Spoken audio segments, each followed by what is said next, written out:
नमस्कार. मी राजेंद्र शेंडे आणि आपण पाहता थेट वार्ता. आज आपण ज्या बातमीवर चर्चा करणार आहोत ती केवळ एका गावाची गोष्ट नाही, तो आहे महाराष्ट्राच्या सामाजिक इतिहासातला एक महत्वाचा टप्पा. अहिल्यानगर जिल्हा नेवासा तालुका येथील सौंदाळा गावाने ग्रामसभेत सर्वानुमते ठराव करून जाहीर केलं, आम्ही जात सोडत आहोत. होय, ना कुणी मोठा ना कुणी लहान, ना वरची जात ना खालची जात, फक्त एकच ओळख, आपण गावकरी, आपण माणूस. महाराष्ट्रात अनेक गावांनी दारूबंदी, हुंडाबंदी यांसारखे निर्णय घेतलेले आपण ऐकले आहेत. पण आता एक मजबूत पाऊल पुढे जात जातमुक्त गाव करण्याचा निर्णय घेण्यात आला आहे. ग्रामसभेत सर्व समाज घटक, महिला, तरुण, ज्येष्ठ नागरिक उपस्थित होते. या निर्णयाचा उद्देश स्पष्ट आहे: सामाजिक ऐक्य, भेदभाव मुक्त वातावरण, विकासासाठी एकत्रित प्रयत्न. गावातील नेत्यांनी स्पष्ट केलं, आम्ही विकासाच्या वाटेवर जाताना कोणालाही मागे ठेवणार नाही.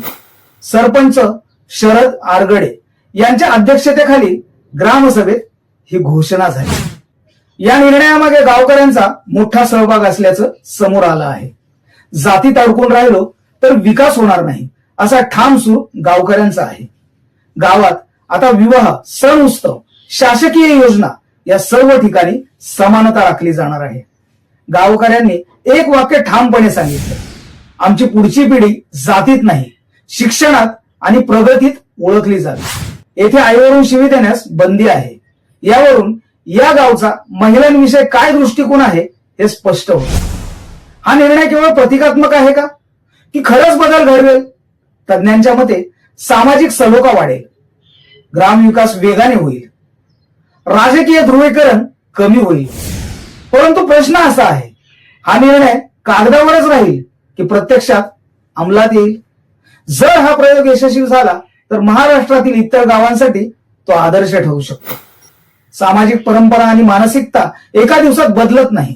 जात ही केवळ नावापुरती नाही, ती सामाजिक रचना आहे.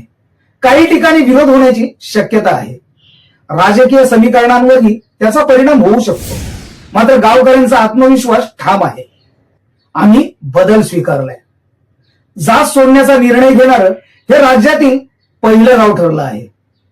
जर गावात खऱ्या अर्थाने भेदभाव थांबला, सर्वांना समान संधी मिळाली, ग्रामविकासात सर्वांचा सहभाग झाला, तर हे गाव सामाजिक क्रांतीचे केंद्र ठरू शकते. हा निर्णय राज्यासाठीच नव्हे तर देशासाठी प्रेरणादायी आहे. मित्रांनो, डॉक्टर बाबासाहेब आंबेडकरांनी दिलेलं स्वप्न होतं समता, बंधुता आणि न्याय. आज त्या स्वप्नाच्या दिशेने एक छोटस पण महत्वाचं पाऊल उचललं गेलं आहे. प्रश्न फक्त इतकाच, आपणही आपल्या मनातील जात सोडायला तयार आहोत का? कारण गाव बदलण्याआधी मन बदलणं गरजेचं आहे. मी राजेंद्र शेंडे, आपण पाहत होता थेट वार्ता. धन्यवाद. जय भारत.